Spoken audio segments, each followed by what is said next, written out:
Yo, what's up sa mga katayang friends? So, welcome back to my YouTube channel. So, for today's video guys, meron naman tayong isda na dumating. Ayan, tayo. So, dumating may mga isda natin. Ilalagay na lang natin sila dito sa ating mga aquarium. Kasi nga, medyo nakakonti na ako at gusto ko na silang madagdagan pa. Ayan, kukunti na lang yung mga laman yan. Dahil meron tayong nagaganap na promo sa ating page. So, nagano ako guys, nagbibigay ako ng almost 50% off sa mga isda natin ngayon. So, ayan, just dito guys, kung mapapansin nyo, ibaba camera ko lang. Kung mapapansin nyo dito guys, sobrang linaw na yan. Kitang-kita mo na guys yung isda sa loob. At, ayan, nagdagdag ako kasi, tapos ang ginawa ko, naglagay ako ng pump dun sa loob para hindi umapaw. Tapos dagdag aeration din yan dito para mabasag yung water surface, more oxygen na papasok. Tapos ito, yan, naglagay ako dito ng goldfish. Medyo nagkamali nga ako ng move kasi nga medyo nagkalabo-labo yung tubig. Pero yan, okay naman ah. So, guys, buksan na natin yung ating mga bagong isda. Tapos, lagyan natin sila sa kanya-kanyang mga lagayan. So, ito na guys yung ating mga isda. Grabe guys yung koi. Ang lalaki. Grabe. So, ito muna unahin natin yung malalaking koi. Meron tayong, marami pala tayong casualties na nakikita. Ayan. Kung babansin nyo, yung ibang glow tetra natin lumulutang. So, kailangan na natin magmadali. Unahin muna natin itong malalaking koi. Lalagay natin sila dito.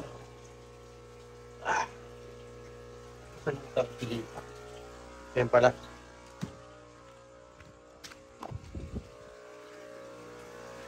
Lipat na agad natin sila. Kasi mukhang pangit yung pagkaka-handling sa kanila ngayon. Kasi nga, mabubula yung tubig.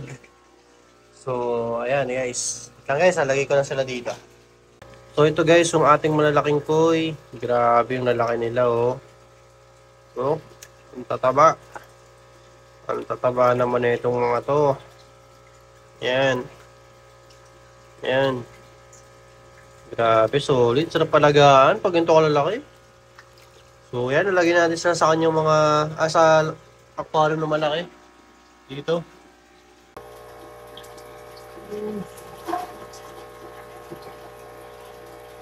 Grabe guys, ang laki eh.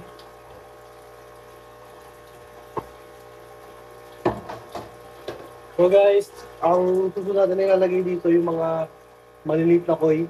So bali, 3 bags lang yun. Ilalagay ko muna sa net, tatanggalin yung tubig, tapos pasampak na lang dito. Guys, grabe guys, oh. Ito naman yung mga tricolor natin. Ang gaganda talaga. Quality na quality. Yan. Ang gaganda ng katawan guys. Healthy na healthy, oh. Ang tataba. Oh. Ang ganda ng pagkakakondisyon nila guys. Yan. Oh. Kaya guys, tumatagilid dahil mababa yung tubig. So ilalagay natin sila sa kanilang mga lagayan. Guys, lagyan natin yung mga tricolor.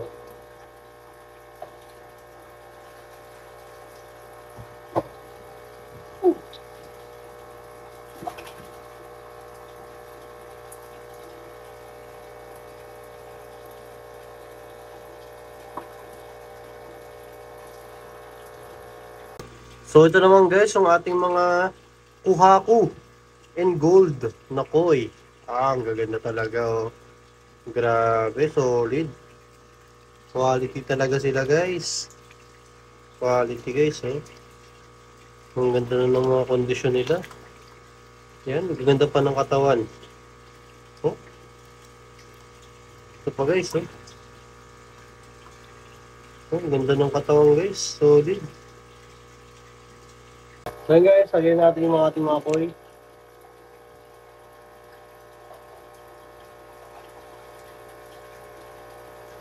Grabe guys, so kitang-kita yung malalaking koi sa video.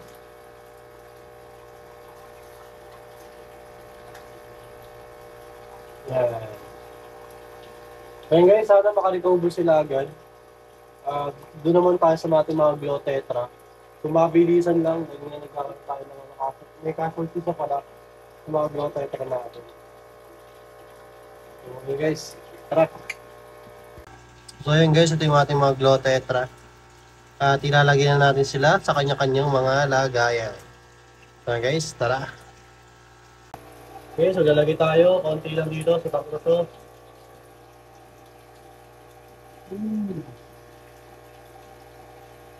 Okay.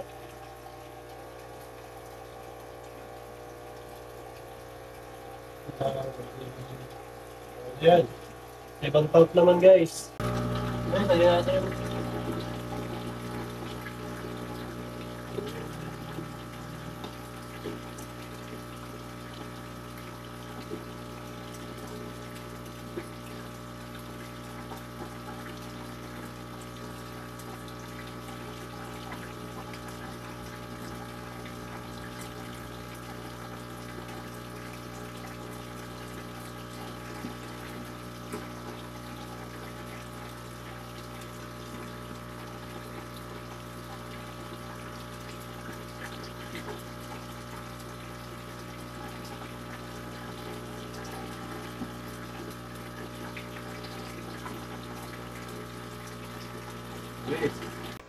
So yun guys, nalagay na natin yung mga bago nating isda sa kanya-kanyang mga lagayan. So nandito yung mga glow tetra natin. Yung iba yung nag-a-adjust pa talaga. Yan. So meron tayong casualties, mga 5 pieces yata. So medyo natagalan yata sa biyahe. Kaya kung makapasin nyo guys, may mga nakahiga pa dyan ng mga glow tetra. Ibig sabihin, nagpaparecover pa. At sana nga, makarecover sila. Ayan. So, yeah, puno na naman ang ating mga isda. Puno na naman yung mga glow tetra natin. At yung glow tetra natin, guys, ang lalaki. Mga breeder size talaga to guys. Pwede kayo mamili dito, guys, kung sa mga suki ko dyan nanonood, na mahiling mag-breed. Pwede kayo sa akin kumuha, guys, ng breeder, pero bibigay ko na sa inyo ng mura, wholesale, para masubukan yung mag-breed. Ano? Masaya kasi guys pag nakakapagpa-breed kayo ng mga glow tetra. Sobrang dami nilang mga itlog. Kaya talagang pag nakapag-breed kayo, ang saya. Ang dami agad mga fry. Tapos sa mga naman natin guys, sa mga koi. Kung mapapansin nyo guys, clear na ang tubig natin dito. Dahil nga naayos na natin yung filter natin. Pero kulang pa yan guys. Kulang pa yan. Meron pa tayong ilalagay dyan para mas mag-clear pa lalo. So yan, marami pa tayong pwesto para marami pa tayong paglalagyan ng filtration. Ayan. Mga plants, kulang pa yan. Gusto ko pa maraming plants yan. Yung mga indoor lang na water-based na plant na pwedeng yun nga pwedeng sa tubig. Meron kasi mga halaman guys na pag nakababad sa tubig, nabubulok yung ugat nila, namamatay. So, kailangan natin maghanap ng mga halaman na hindi nabubulok yung ugat sa tubig. In the same time, pwede siya kahit walang sunlight. Indoor plants. So, ayan sila guys. Ayan. Solid. Tapos yung iba nating mga isda guys, nandito pa rin naman sila. Ayan. Medyo nababawasan na sila. Katulad dito guys, konti na lang yung laman na ito. Mga danyos na lang. So, mag-isip pa ako kung anong ilalagay kong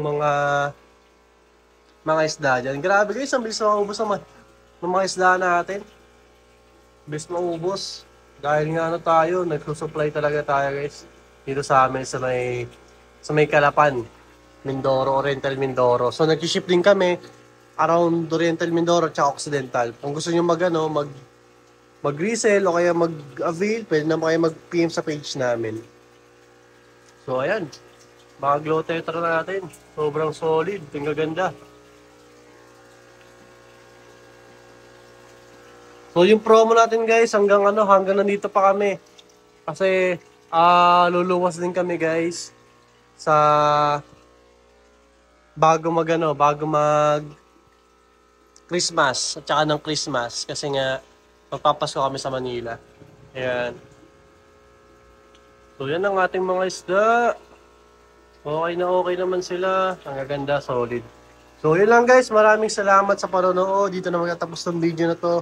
medyo mabilisan lang dahil nga anong oras na rin, ano, at makapagpahinga na rin kami. So, yun lang guys. Maraming salamat sa panonood.